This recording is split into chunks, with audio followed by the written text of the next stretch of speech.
One of the best skirt techniques you could try if you have hip dip, you struggle with hip dip, then this tutorial is for you. You are tired of straight zipper, you want to try something new, then this tutorial is for you. So here is how I make my skirts pattern for my skirts. So basically I'm using freehand for this. You can use try it on your pattern paper. These techniques have been working for me, saving my house for a very long time. And how do I come about it? What I did was for 3 divided by 4, I got my answer, then 10.75 minus 0.5, which gave me 10.25. So now I'm sure we all know how to draft our skirt pattern, right? So now you go ahead and place your waist measurement, that is 30 inches. Then for my hip measurement, I'm using 10.25. That was the new hip measurement we got. So 0.5 that we subtracted, we're going to transfer to our back pattern. Because do you ever wonder why our front is flat, why our back has, butts? Same way we have difference between our half front and our half back. So if that's the case, then why don't we have like a difference between our front skirt and our back skirt? Because there's a lot going on behind our back. Have you ever wondered? So because I struggle with hip dip, I always have to readjust my skirt all over and all over. That was how I came up with this technique, and it has been working for me. Disclaimer, this is what has been working for me, so I thought to share, and you can use whatever techniques that is working for you, so don't switch. But for me, this is what has been working for me, so I thought to share. So you go ahead and place your new measurement, your new divided by 6 divided by 8.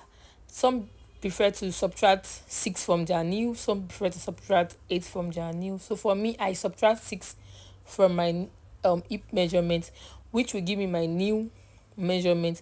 I'm pretty sure we know how to draft our skirt pattern. The only difference with this one is your hip measurement, you subtract 0.5 from your hip measurement, which will give you a new hip measurement.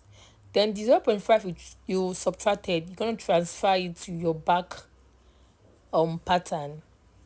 So yeah, I'm gonna have to cut it out, and here's what it looks like. So I want to draft out my back pattern. Yeah, you need to pay attention, and if you don't understand, you can drop a comment, which I'm gonna gladly explain to you. So the 0.5 we took out from our hip, from the front pattern, I'll be transferring into my back. Again, you will transfer the 0.5 you took out from your hip measurement, transfer it to your back. Can you see? So I'm going to transfer it to my back.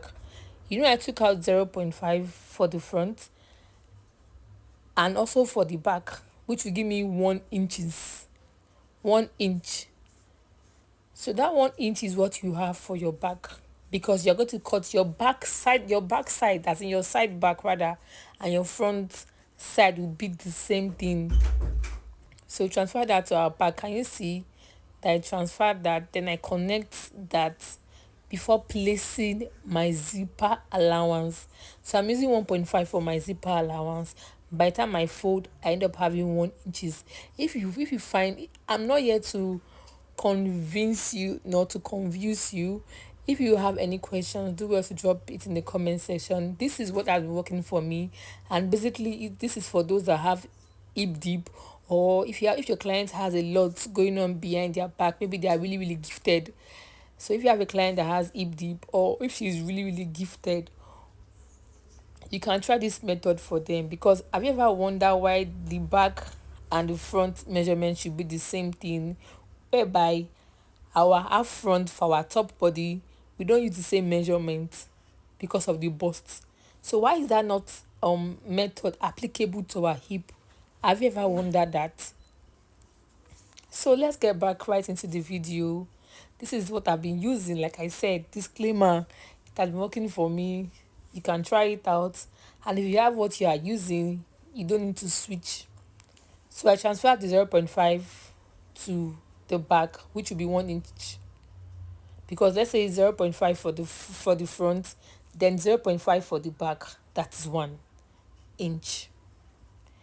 If you do have any questions, do us drop is in the comment section. And if you find this video helpful, do to follow, drop a like, share. So now that I'm done cutting, this is what we have. Look at how it look like. Then I'll go ahead and can you see 1 inches for the 0.5 we transferred and the 1.5 inches for my zipper allowance. This is very easy, very easy.